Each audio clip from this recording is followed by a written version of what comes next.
Are you tired of watching shows that only give you general social media theory and expect you to figure out how to apply it to your own industry?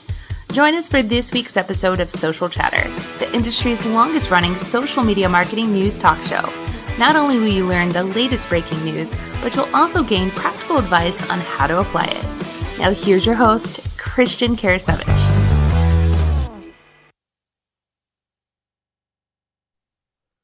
Welcome, everyone, to Social Chatter, your weekly social media marketing news talk show. This is episode 313 with myself, Sarah Monroe, and this week's guest, Scott Ayres. You may have seen him on the show because, well, you actually may recognize him, not just because he's got some flamboyant orange hair, but we've had Scott on the show quite a number of times, actually. We always joke that I think he actually has been on the longest. Competing, I think Doreen Morn Van Dam, Juliet Stapleton. Let's see who else we had on. Quite a few other people actually. So, sorry for kicking things off a few minutes late today. We were running into a couple of technical glitches, and that's always one thing when you're doing live streaming. You get the good with the bad sometimes. So the tech gremlins didn't want to play well today with some of our people. So here we are, episode 313. By the way, we're going to be talking about a lot of really good topics this week. Instagram has a whole bunch of updates. We've got some Twitter updates. We've got a few from Facebook and much more. But I'm going to go and bring on Sarah. We're going to kick things off. So, Sarah, it's great seeing you. How you doing? Great. I'm great. And the little gremlins are chewing on my inner lines right now as we speak. So if I cut out, I'll be right back and join in the fun to talk to Scott, the social media scientist. So the man with the orange hair that we all know and love. So it's great having Scott back because we have a lot of news to cover this week and a lot of rejoicing for social media managers when it comes to some of these new elements that are coming out on pretty much all the platforms this week. Yeah, it's good and bad, I guess, because in a way it's making our jobs much more difficult because it's a lot of really like granular things. However, there are features that I think can really help people, whether you're a social media manager or, you're running social media just for your own company as a solopreneur. So I'm going to go bring on Scott. Let's kick things off. So Mr. Scott Ayres, it's great seeing you. How you doing? Good to see you. It's been a couple of months since I've been on. So it's nice to see you guys. Yeah, we always joked that I'm the Bob Hope to Johnny Carson.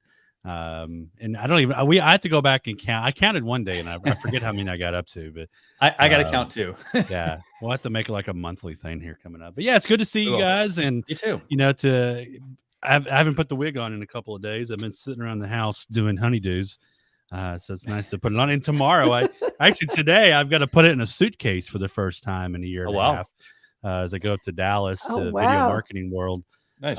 So they have me on a panel talking about TikTok, which will be interesting because I don't really do a lot of TikTok, but I've looked at it and investigated it a lot. So it'll be fun to see a lot of people I haven't seen. Eddie Garrison's going to be there. Owen Video, a lot of people I haven't got to see in quite a while. So I'm looking forward to packing this thing up and getting some more hairspray because it needs some more hairspray. So do you have a travel case you take that in, or is it just it goes in your suitcase? Yeah, I should have like its own little glass case.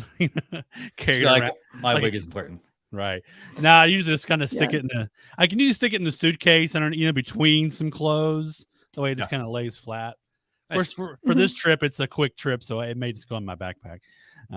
Cool. That's all I'm taking with me. Actually, I'm going to San Francisco in a couple of weeks, and I bet you I can make it all the way there. It's just a one day and back, just a backpack. Stick the wig in the backpack and have TSA ask me what the heck it is. Very cool. So we're gonna we'll have to spend some time counting up how many times you've been on the show at some point. So Sarah, I'm going to turn it over to you so we can kind of just kick things off. But sure. Where do you want to start? Sure. Well, since we're talking about video and we're on video, let's talk about the Instagram video news. So for the last few months, actually, I'd say all year, Instagram VPs have been very upfront about how frustrated they are as a company with all of the different video aspects that there are to the app. And so now we're seeing the first really big change from Instagram, and that is that IGTV, that thing that we've known for about 3 years. I think it came out in the summer of 2018, right? It was going to be the play against YouTube. They are eliminating IGTV and they're now calling it Instagram TV. It will still have the separate app for it, but the long form video is just going to play in posts and feeds. So now Instagram feed posts can be up, video can be up to 60 minutes. So this is a big change. You're not going to have to jump over to IGTV to watch a longer form video or click on watch now and watch more.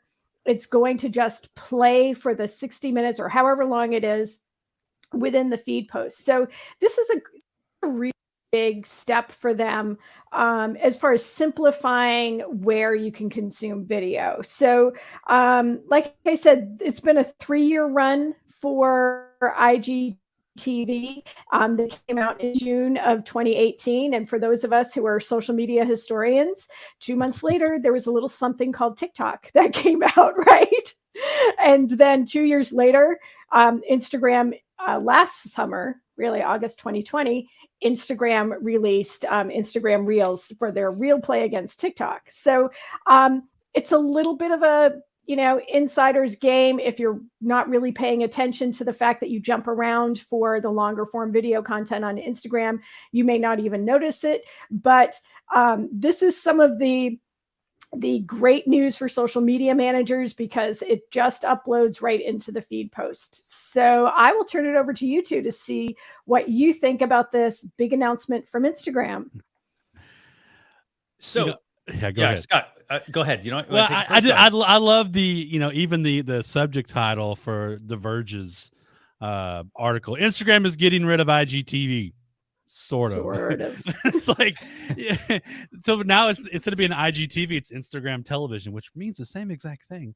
So which is kind of funny, but yeah, it always has been awkward that you had to go, like you get the little snippet in the feed and then you had to go over and watch it. It's a whole different ecosystem somewhat. And it felt different. It acted different than Instagram.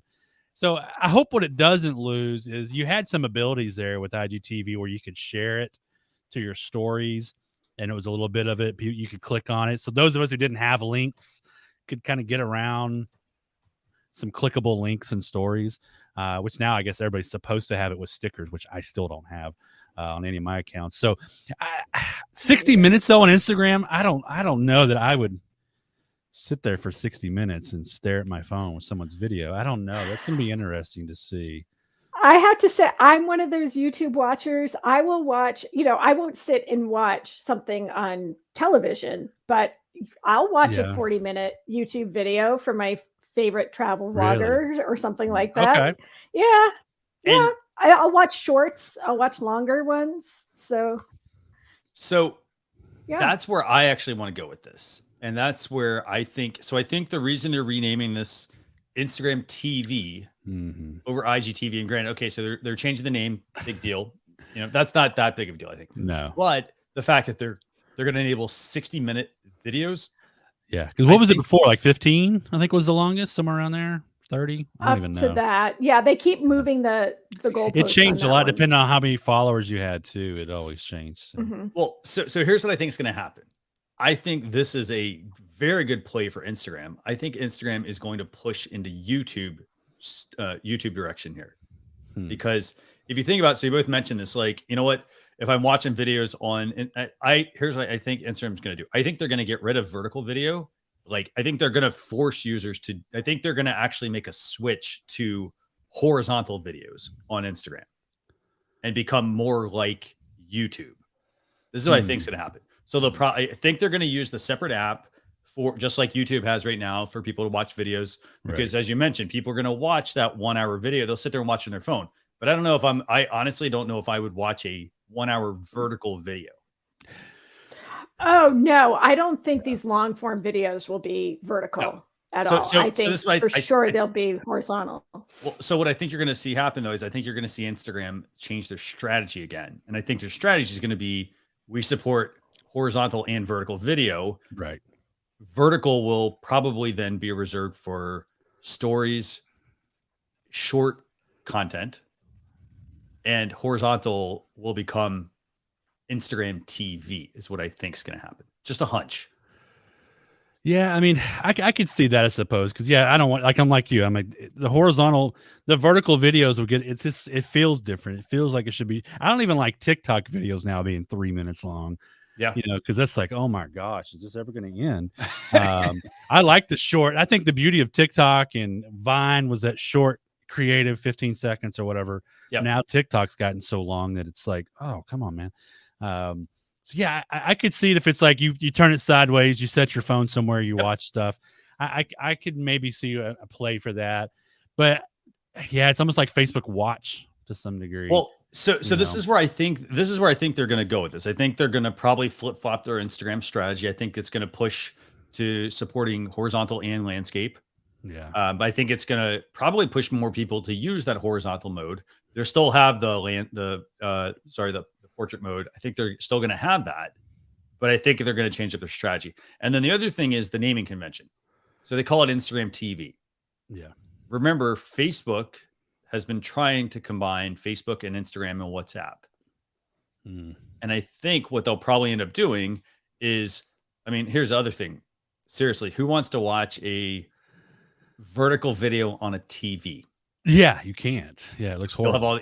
Exactly. And so it may not look as bad if you like do a good job of blurring the edges, things like that. Yeah. But what I think will end up, I think what may be the play here, because Facebook also has to kind of bring all these other things together. I could see them, they're calling it Instagram TV. I could see them then launching, maybe, I don't think they have this yet, an Instagram app for the television. Yep. Making that switch to horizontal video versus vertical video. That would be intriguing, yeah. Because I think we're Amazon Fire TV users. Yep. And my kids watch YouTube on that. They don't watch it on their phones or their laptop. Really, they'll watch it on that because they got the big 60-inch TV. So why wouldn't they? And it's all vertical. So yeah, an Instagram television app for the Fire or an Apple or whatever else to be able to watch in widescreen. That could. Yeah, and then you got to think Facebook's got the power too to buy some sitcoms and going to get some. Ooh, I like that. I like that actually. Like they've got the power to go out and buy a Seinfeld, just like Netflix just. So, you know what? I want to piggyback off that. I actually like that. I like how we're kind of bolting on all these things that Instagram should be doing. I think actually that makes a lot of sense because if you look at Netflix, you look at Apple, people are going to watch content there. They're not going to Facebook to watch content. No. They're going to YouTube to watch content. For example, YouTube has a media portion. So you can watch movies, things like that on those platforms. Right. But you can't really do that on Facebook or Instagram. So if I were them, I think that makes a lot of sense as well, Scott. If this maybe lends itself to having original content. Yeah, it could be a play where they get some sort of subscription service like Hulu has with live TV or, even the pre-recorded stuff. Yeah, I just wonder where they're moving. And it's not a bad move for them because if it keeps them in the app, and plus then they already have an ad system built in where people can play ads on them. Mm-hmm. Yeah. What they could do there. Mm-hmm. The big brands would love it, I'm sure. What was that?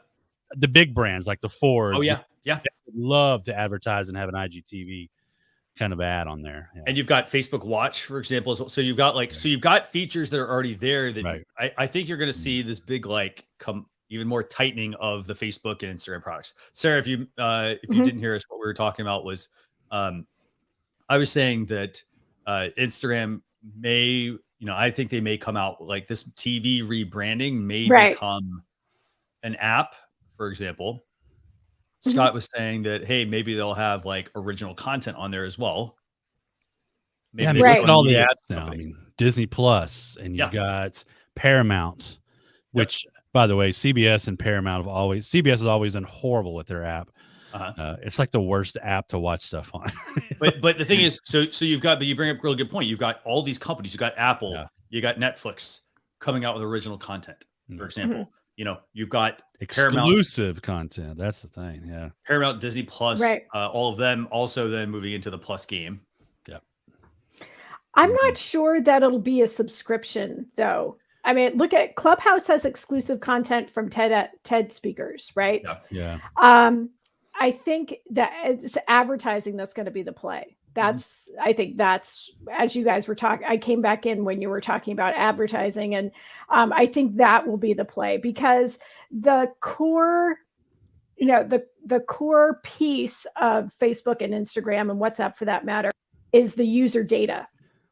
And so I don't think they're going to charge us to give them the data that then feeds their advertising machine. Does that make sense? Yeah, and it could be a plus. It could be, like you said, who knows, Instagram television plus.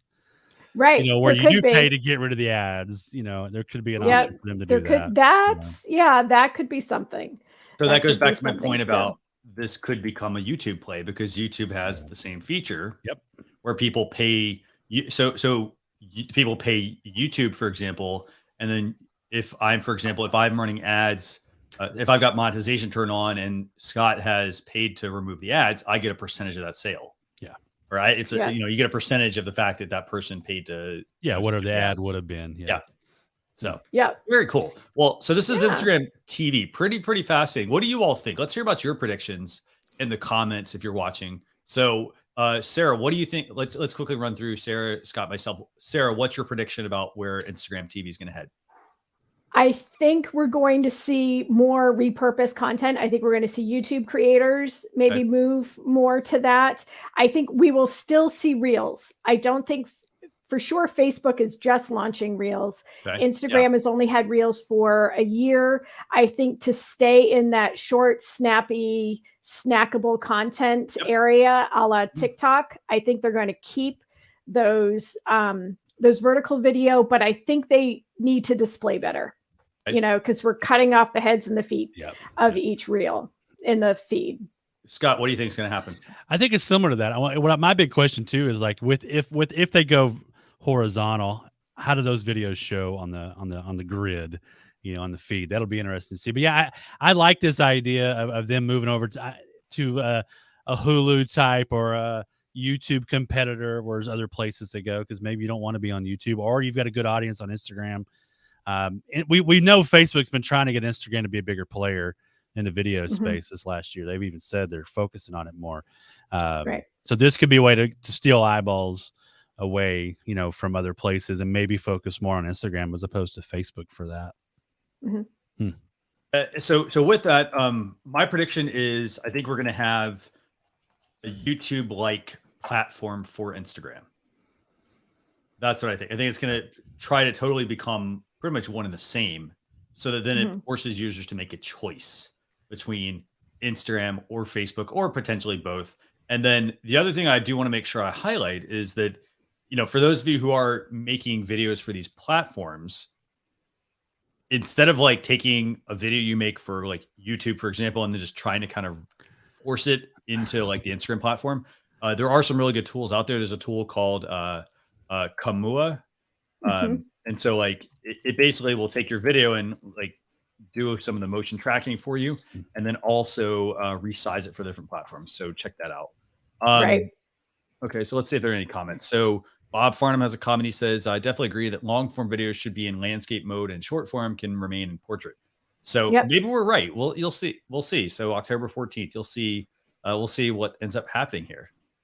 So Sarah, over to you. Next, we're going to stick with Instagram for a little bit. We're actually going to clump all of our news this week into news from each platform. So staying with Instagram, they are now launching some new tools for live, which is one, practice mode. Hallelujah. Like I said, we're rejoicing as social media managers for a lot of this news this week. So there's going to be practice mode, and you can now schedule your IG lives up to 90 days in advance. So this is huge for creators, and a great asset to promote your IG lives, right? It's great that your lives can pop up, but it's even better if your audience knows that it's coming and they can plan for it and maybe schedule some time to log in and interact with you. So I think this is a tremendous tip that's coming from Instagram. We've got two little views that. And the other piece is that IG is going to launch story likes. So this is going to cut down on a lot of the noise that creators are getting when someone sends you an emoji in the comments on a story. I know my DMs get filled up with that. My clients' DMs get filled up with that, with supporters who just want to show, hey, I like what you did. But then we get a message for it, and we see the notification, and do we have to respond to it? Is it urgent? No, it's just a little heart that showed up in the story DM. So the like is going to Alessandro Paluzzi, our favorite app developer at Instagram, tweeted out a little preview of what it's going to look like. It's actually going to be to the right of that comment box in the stories. So it's going to replace the little airplane so that you can, so we're not really sure where that send little button is going to be, but we all know that Instagram is trying to make it a little harder for us to share stories and reels and things like that into our own stories. So the like button is going to, that little like is going to appear to the right. Christian, if you play that little video clip from the tweet from Alessandro, it'll actually show where it happens, and people can like multiple times too. So as your story is going along, you can like again a different piece of the story. So both great news. I'll open it up to you two to see what you think about it. What do you think, Scott? Which feature is that you're applauding, or is it all? I'd love the fact that they're allowing people to schedule their live videos now on Instagram. As you know, as someone who does live video, you guys all know that that's the biggest pain point, other than the fact that it's only on your mobile. Once they get it with no API open, and we can do it through things, like Stream Deck and in a StreamYard and other places. Said Stream Deck, so I was looking at my Stream Deck when I said that. Once you have that ability, that changes the game even more. But being able to schedule that, I always hate that. Like all of a sudden, you open your phone and like, oh look, someone's live, and it's in the end. And so now being able to schedule 90 days ahead of time, which is strange because Facebook is only 7, so it's really interesting that they're letting their little brother have a little bit more time. So I'm excited about that. But also, if you do notice, they're putting a couple things in with that scheduling. You'll be able, as an Instagram user, to get a reminder. You can set yourself a reminder when you share it, when they share it out, and you'll get a reminder inside the Instagram app that, hey, so-and-so is about to go live. So you can get over there and go check it out, which is really cool. And it's also, back to our last thing we just talked about, the lives will exist inside of Instagram television. So again, they're putting that all in the one little place, like we were just talking about. And so I'm excited about that probably more than anything. I still wish it was on desktop, and I think it'll come at some point. But this is a huge step for this. And the practice mode sounds like why would I need practice mode? It's really the green room. Is really what it is. If you look at that, it's ability for you to get in the green room with your guests before you go live, to check their microphone, to check their lighting, to check all those things like we all do. And then you can go live. So that's really what that practice mode is. It sounds like it was just, when I first saw it, I was like, practice? You're talking about practice? And I was like, oh, okay. It's the green room. That's what it is. Yeah. And so that's another great feature that usually it was just like, all right, we're going live. What's, Christian? Boom, there he is. And you're like, Christian's on the toilet or something. And you had no idea that he wasn't in the right spot because you just went live with him. And so now you can get all that set up beforehand. I'm super excited about that. Just like all the other platforms, right? Finally. Yeah, exactly. Yeah. Why it took so long, I don't understand. Even TikTok, I think, had that ability here. Yeah. Yes, it has. Yep. Everybody has that little anxious moment before are you sure you want to go live, or the countdown clock starts and you're like, am I really ready? Is this camera angle right? Right. So, yeah. Or your mic's frozen, you don't know it, or something like that. Yeah. Right. Or you have to switch cameras in the middle of a stream, like I just had to. Yeah. So. Yeah, I gotta say, I think the one feature that really I like is the scheduling of Instagram lives. So I think that's important. And I think I'm going to say this again. Scott, you and I talk about this a lot. Instagram bars a lot of features from people. They barred practice mode from Amazon. Amazon has a practice mode on their creator app. If you're streaming Amazon Live, for example, and that feature is there so that you can do that practice, get a hang of, get the hang of how things work and so forth. So again, it's not to say like somebody shouldn't have practice mode, but I'm pretty sure it wasn't their first thought to make a practice mode. But I'm glad that Instagram's adding a lot of these features, a whole lot of very useful news this week from Instagram.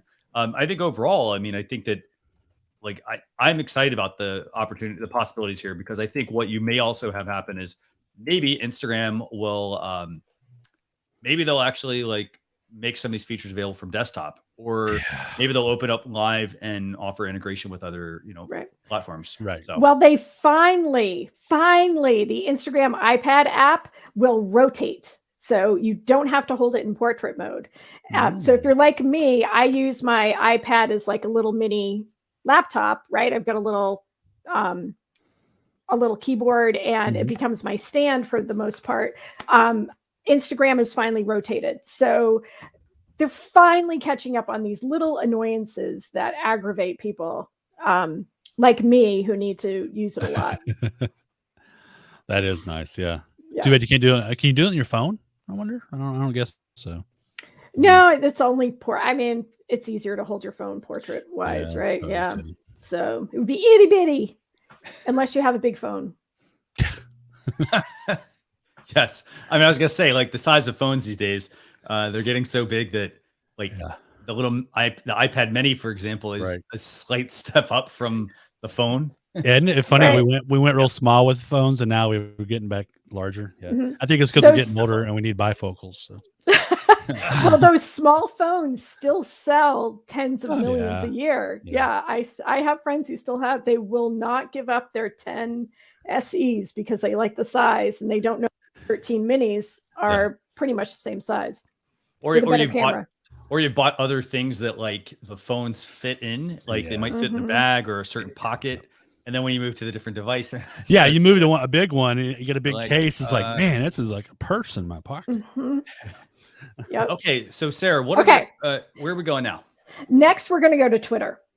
Okay. So exciting when we're talking about desktop, mobile, where are things? So Twitter Spaces. Twitter's announcing that there's going to be a Spaces tab on desktop. So Twitter Spaces won't be mobile only. So hooray for all of us. It's great to listen. I like to listen to some Twitter Spaces while I'm working, but times like this, there are times where I'm using my phone as a webcam. So it's all set up on a tripod and all that kind of stuff, and trying to pull it out, and it's just a mess. So it'll be great to be able to listen to Twitter Spaces while I just have Twitter open in a browser window. So I think it's a great new tool, great accessibility, will really help promote Twitter Spaces. There is another piece of Twitter news when it comes to live Twitter. You can remove guests to improve your live Twitter feeds so that it won't interfere with your video. You'll also be able to curate your followers. What's up on the screen now is you'll be able to remove people without having to block them first. So you'll be able to better manage that follower list. And I think that's it for our Twitter news. So again, social media managers rejoice, right? that this is happening. Yeah, this is pretty cool. These are pretty good updates. I mean, I got to say this week, I mean, some really useful features that, if you're starting to do some of your social media planning for for 2022, by the way, lots of features you should really start to kind of look at. Scott, what do you think about these? If I'm a business, like how do you think these could impact me?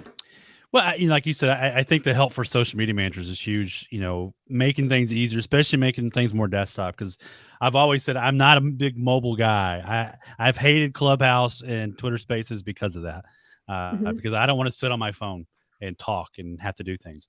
I have 3 screens in front of me. I want to do it here, at my desk. So if I can do some of those things at my desk, I'm so much more interested in it, especially if you're working on other things. You don't have to worry about your phone dying. Everything else is plugged in. So I think of the social media manager for a business.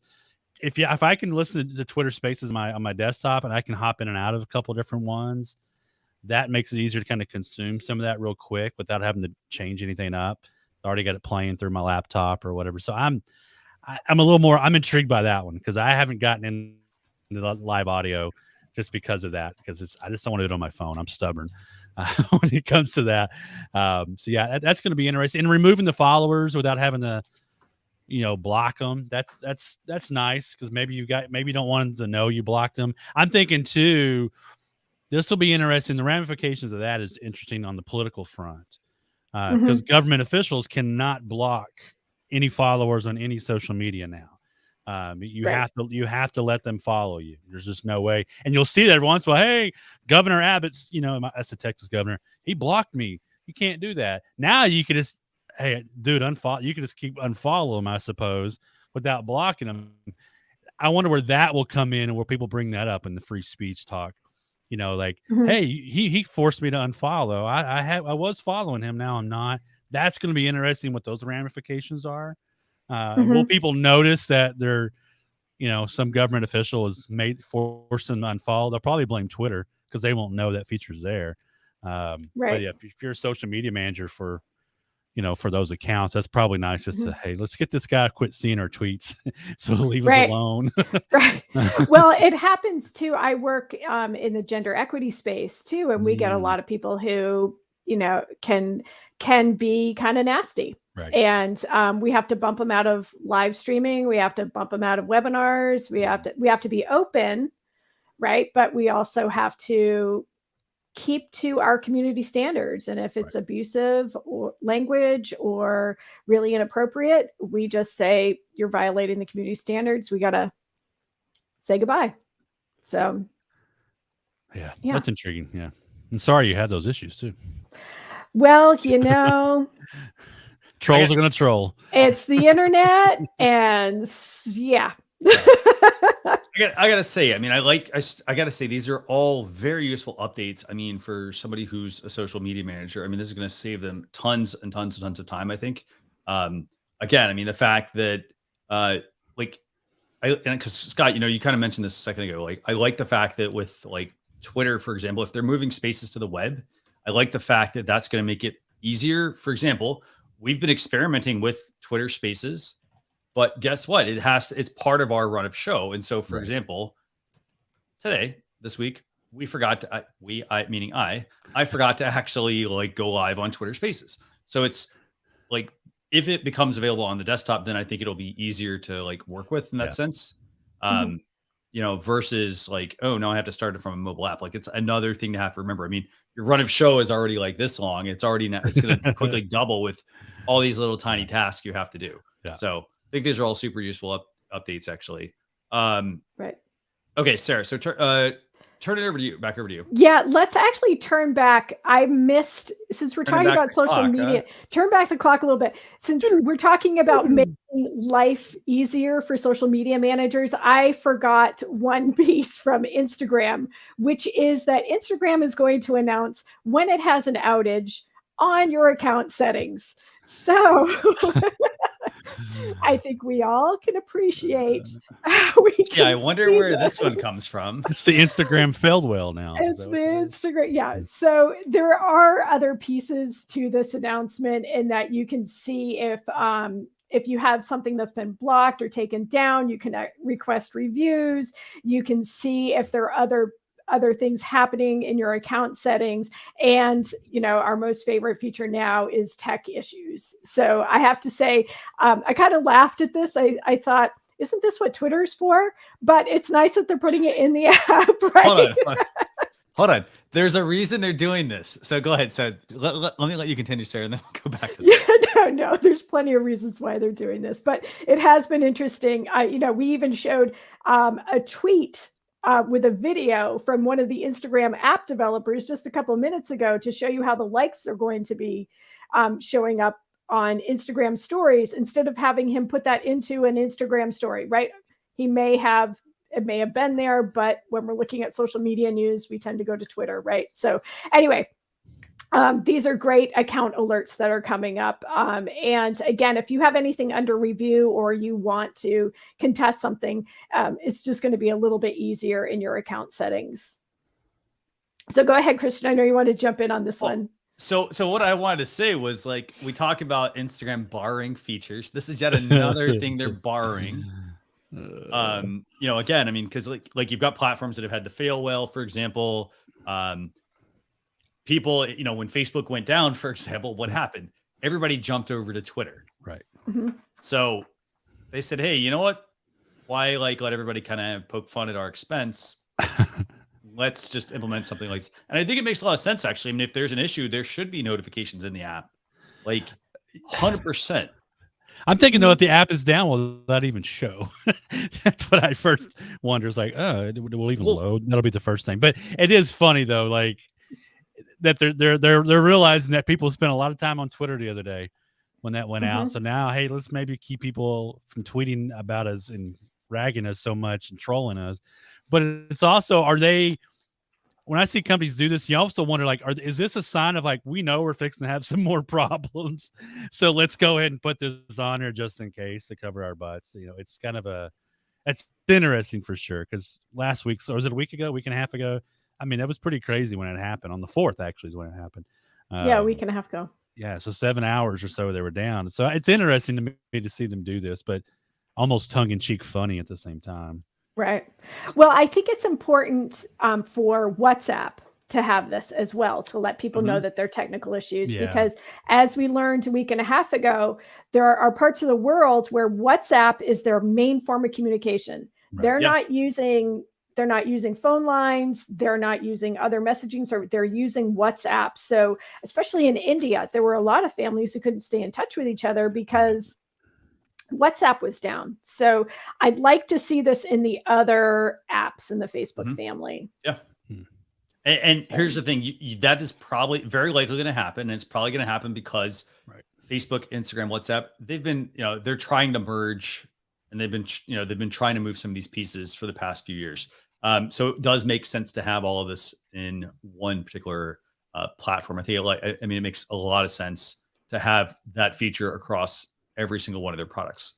And then to Scott's point, let's say you want to go to Instagram and let's say this was not available. That's where I could actually see that whole vertical video saying something like, hey, we're having an outage or something like that at the moment. Yeah. Instead of somebody getting the thing and trying to load stuff. Yeah. So, it's like stop them it's like, you don't let them enter the store.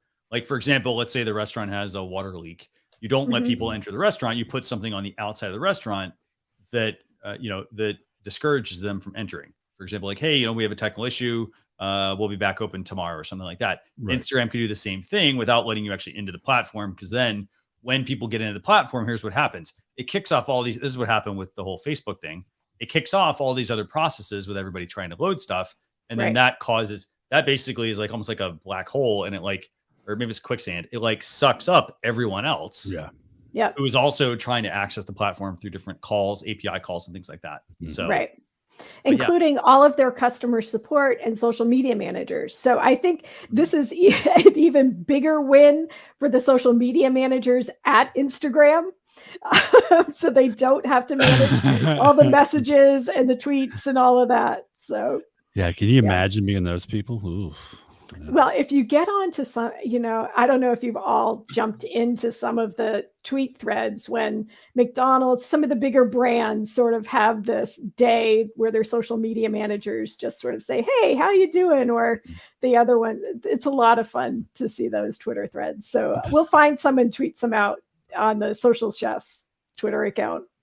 Fantastic. So Sarah, where do we go from here?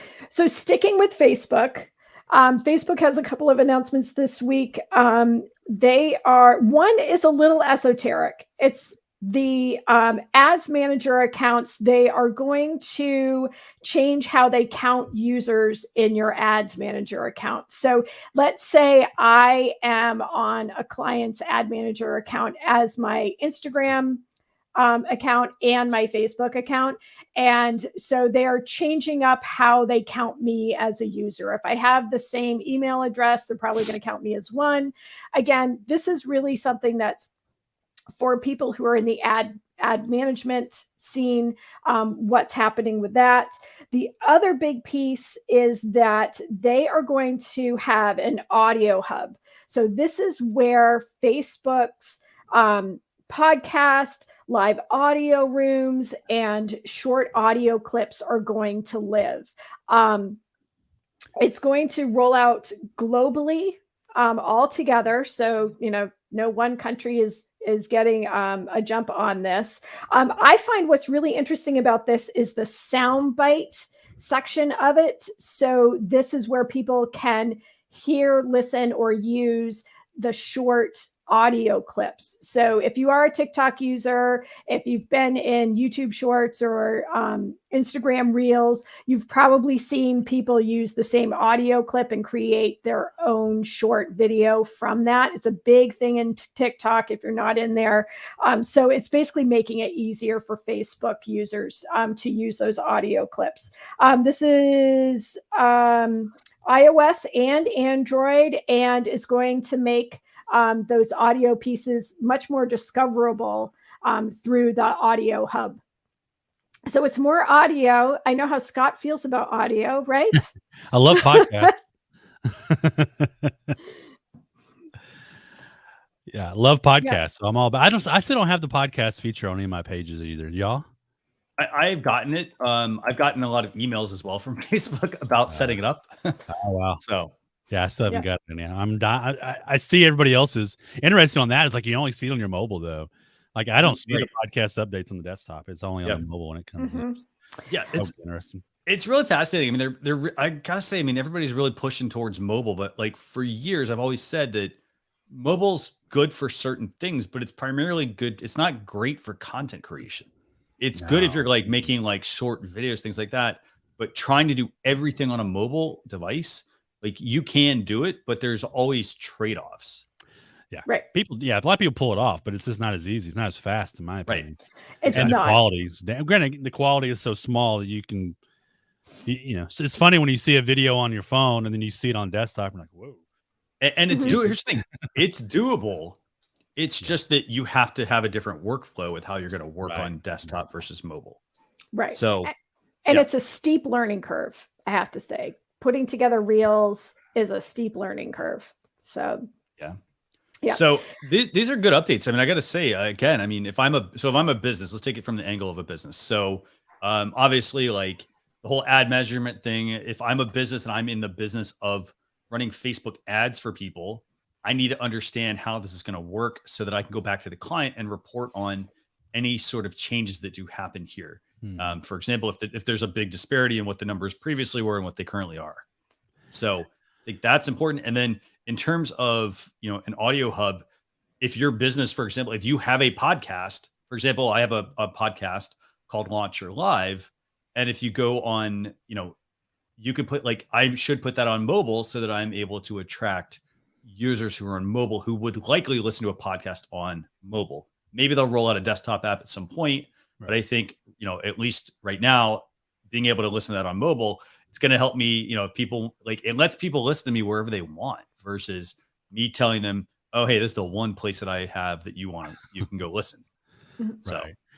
Yeah. And I think this ad thing, if it's really interesting because your numbers are going to be higher than what they were before. So you have to know that because now you've got people segmented between Instagram and Facebook, but it is more honest now. So now you can target differently. And I also wonder is this a little bit of a sign that Facebook, because it used to be Facebook, Facebook ad, you have to go to why there's not an Instagram ads manager. I've always wondered, and maybe we're going to that at some point because they are so different platforms. And then back to our original conversation about Instagram television and stuff. I almost wonder if, even though some features are overlapping, are they trying to separate themselves a little bit with this ad thing? That's their first real separation internally.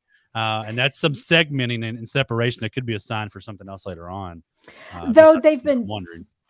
It could be, but they're funneling us into Business Suite for years and then finally cut off a lot of functionality, at least on Facebook, that you have to go to Business Suite to see some of your metrics. You can only get it in Business Suite.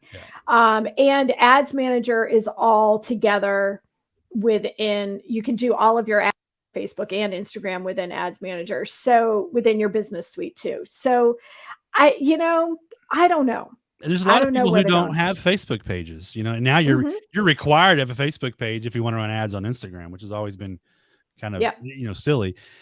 So I think maybe there's some help there for people who don't want to have a Facebook page, because not everybody does, and that's fine, because maybe your audience is just Instagram.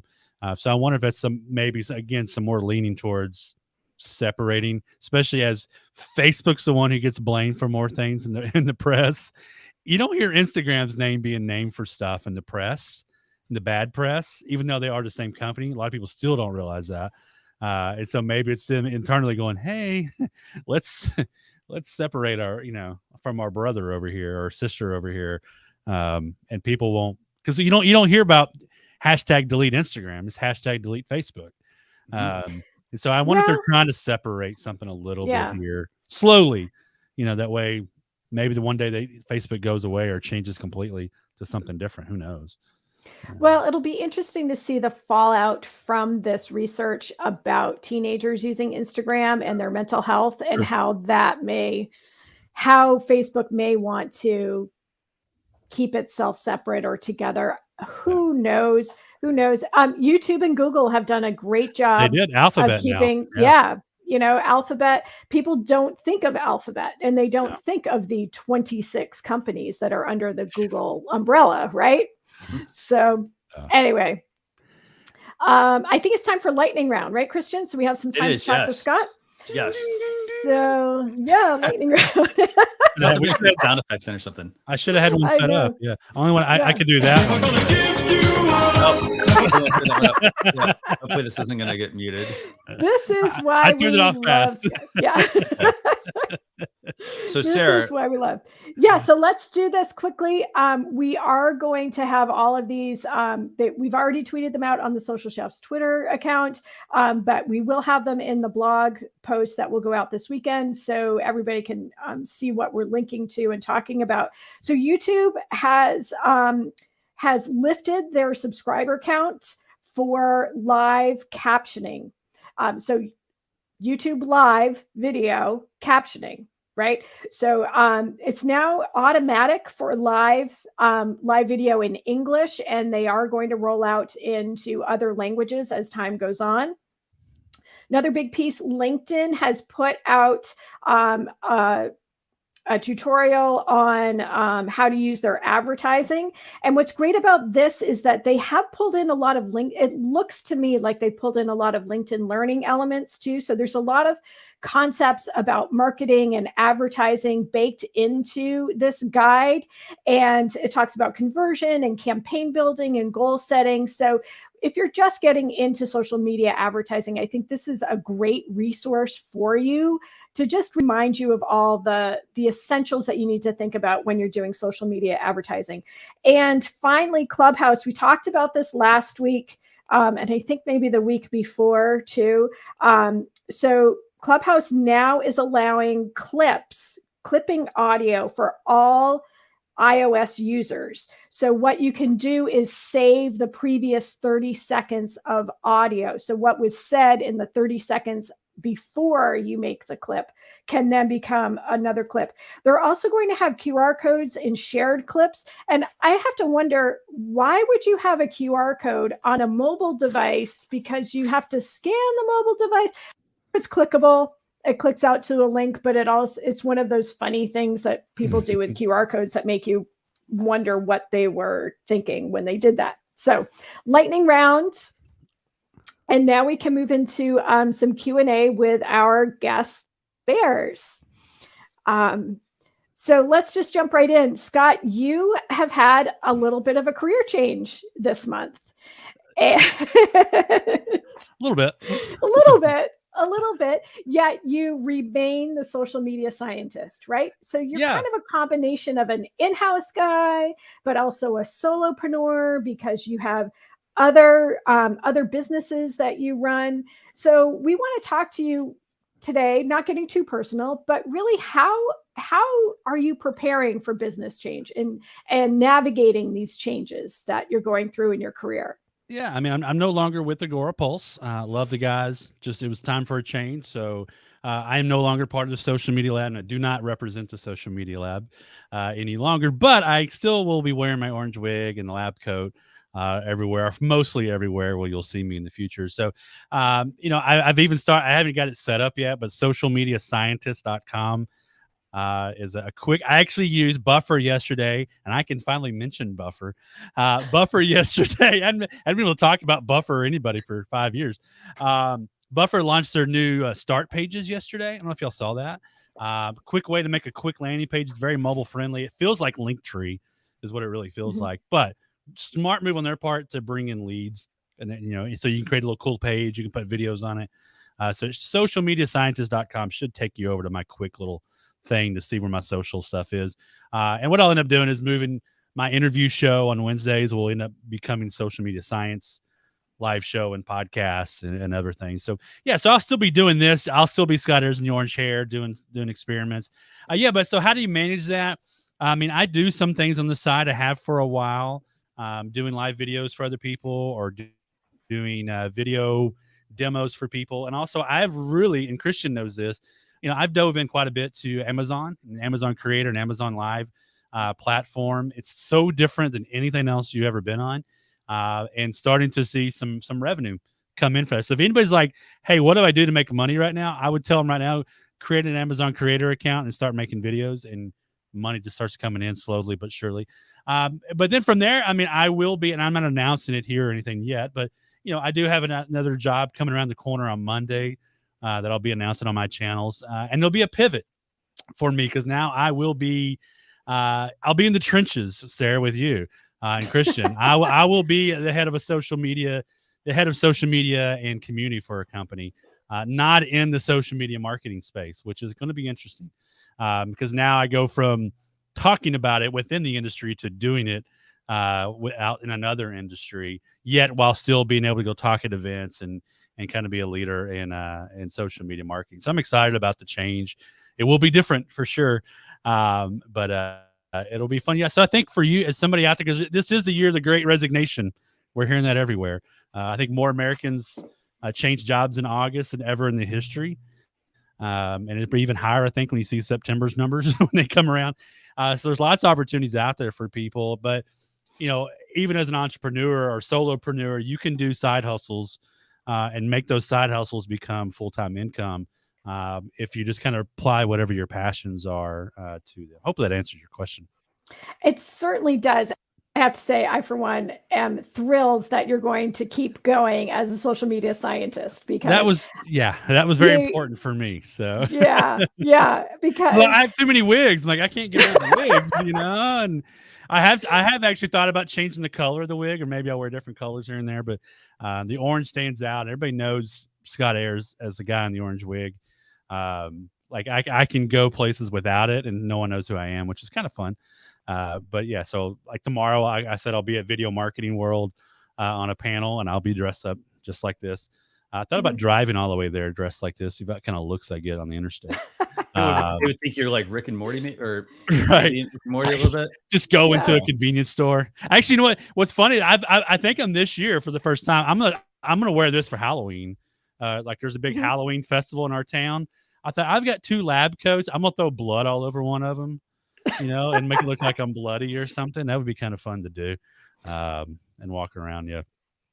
Right. Just have good stain spray afterward. Right. So as someone who wore a lab coat and did have to get those stains out. So put some soap in it. Put some soap in it first before you throw it. OxyClean. Yep. OxyClean. Not sponsored. My wife's a kindergarten teacher. We know all those little tricks. Yeah. Exactly. My life should be sponsored by OxyClean, but that would be a great revenue stream, right? Which is what our second question is. I have experience as a solopreneur or a fractional employee, being on staff for part of what brings in my revenue stream. So you talked about how you're on Amazon, how you have these other businesses. How did you evaluate that? I mean, I think we can all appreciate that you need backups. You need to diversify your revenue streams if you're going to be in these kinds of careers, working for yourself or building early stages of building an agency or something like that. So how we know it's important. So we'll dispense with that part of the question. So how did you evaluate and come to the decision of going down these paths? And were there some that you went down and stopped? Yeah, I think you got to evaluate your time. Like, what's your time worth? And so, you look at whatever, and it's going to be different for every person. I mean, you might be fine making $8 an hour. I don't know. But you got to evaluate what is my time worth. And so if I can invest X time and get X amount of results, and okay, this is what I want to achieve and get to. Some of them take a while, like the Amazon stuff. It takes a bit before you start seeing money come in from that. But once it starts rolling, it's like, okay, this is kind of fun. I enjoy it. It's easy. And once I set it and forget it, some of the stuff, especially the shoppable videos on Amazon, that money will keep coming in. So I think you got to evaluate what's your time worth, what's your energy worth. Do you want to be working 70 hours a week, and only making a little bit on the side? Maybe your side hustle is more of a hassle than a hustle. So you have to consider that. But how do you evaluate? I mean, to me, it's time, it's family life balance, and it's the income that comes in. Is it making a difference? And is it a brand? Especially if you're getting paid as an influencer, which I'm not a big fan of that word, but that's usually what they call you. If you're gonna get paid by a company to be an influencer for them or affiliate for them, do you want to be associated with that company? So investigate how they talk on social. What do they publicly support, perhaps? Do you agree with it or not?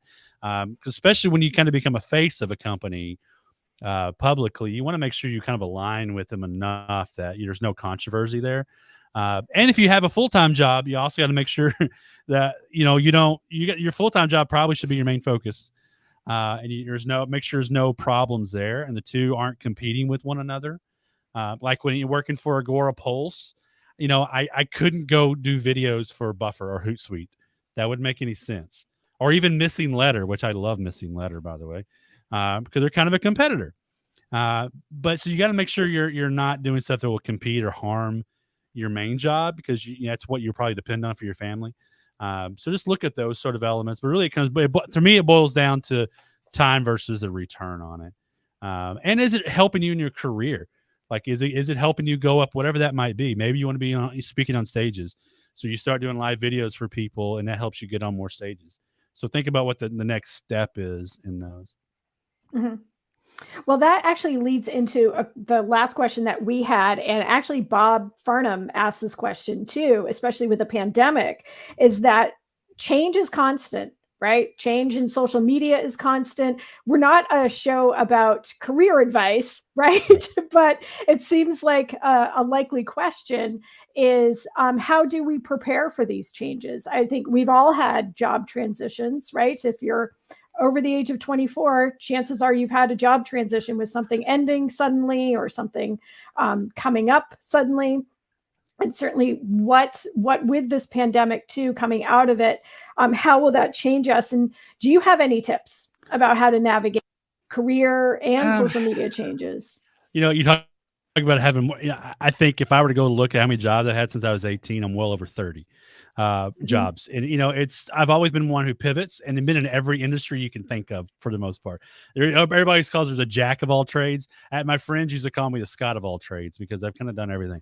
Literally, like you can think of something, I've probably done it. Like I installed a dishwasher at my house this week. I used to be a Maytag repairman at one time, and it's been 15 years, but I still know how to do all of it. So I've learned a lot of little things here and there. So I think, how do we prepare? I think you just got to be ready for shifts and not panic. That's just like a personal thing for me. Like my life's motto is always, it is what it is. Life happens, and life's not about what happens to you. It's how you respond to it. And that's always how I've looked at that thing. So yeah, a job may come that you love, you've been with it for 5 years and it goes away. What do? Do you sit in your little hole and cry, or do you go out and find another job? Use what you got, leverage the time you have. So I think we're going to see more and more people in our industry, especially, go to other places because they're offering more money because they need somebody. And so I think you just got to prepare your LinkedIn page, your profile. I love LinkedIn. I'm on LinkedIn more now than any other social site, have been for the last year. Because I can have very industry specific conversations where I can't do that in other places as well. So yeah, have your LinkedIn stuff set up. Go out and take some certifications, and get yourself kind of ready for the possibility of moving and make yourself marketable. to other jobs that are out there, and just see what happens. You never know what might happen. It was weird. I will say it was weird interviewing. I haven't had a job interview in 10 years because the other jobs that I've got through social media just were through relationships. So I never actually officially interviewed at those things. So to actually go through job interviews was like this. I haven't done this in a decade. But they weren't the traditional job interviews either because it's on Zoom. So it's a different world that we're in now. But I think you do have to prepare yourself. You have to stand out as an expert and maybe think about different careers. It's a great time to change careers for a lot of people. You know, I've told my kids all the time that if I were to rewind 10, 15 years, I would have gotten the medical field. And because they need people, they need nurses, they need a lot of different things right now, and they're paying like crazy. And they're going to be there. Those jobs aren't going anywhere. And so I think it's a good time to rethink things. And if you want to change, go find it and make that thing happen. But you do have to make yourself marketable. You do got to be careful what you say on social media because they're going to look at everything before you change a job. Look at John Gruden with the Oakland Raiders. You know, emails from 10 years ago have come up and he's just lost his dream job. So you've got to make sure you've got all your ducks in a row before you start looking at jobs too. That's a good social media tip. So yeah, that's what I would say for anybody kind of thinking about a change at this point. Right. And to put in just a nod to what you're going to do next too with the social media scientist. I think with social media changing so frequently, for us to remain competitive in this field, we have to keep up our knowledge, right? By watching what you do as a social media scientist, just this little newscast, the things that I learned, you know, I thought, well, gee, I thought YouTube did live captioning anyway. It was like, oh, right. I've been working on it. That. Yeah, I was like, oh, right. I've been working forever. Yeah, like what? Exactly. So learning, keeping up with these things, I think makes us all very marketable too. So that we can go. Although I will say I've been looking at some job descriptions and they want a unicorn. They want someone who can do everything that we do with social media management, but also be a designer and a video editor and an audio editor and have 15 years of experience. And we're all going to pay you $35,000 a year. Right. So Christian, anything to jump in? No, the only thing I just wanted to add, I mean, I was over here taking some notes while we were chatting. And I think like the key thing is, you know, just to kind of sum things up with Scott, I mean, I think the key thing is, you know, partly, you know, use the knowledge that you gained in your, you know, previous roles, for example, use it and apply it to anything else that you're going to be doing.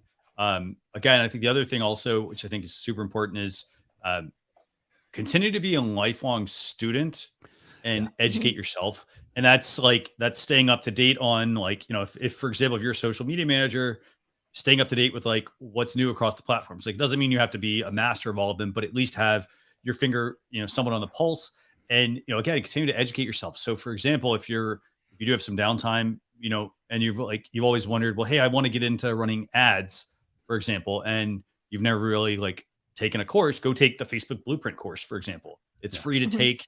And then you can pay for the certification if you want to. Those are things to also help, you know, bolster like your like qualifications and whatnot. And then also I think, and I love the point that Scott made about, it's not about what happens to you, it's how you respond to it. You respond or react to it. I love that. So fantastic information, Scott. I want to thank you, by the way, for joining us. It's been a fantastic show. I realize we went a little bit over today, but it's been fantastic having you join us. And again, I also want to wish you like a lot of luck in your new role as well. I think you're going to do really well.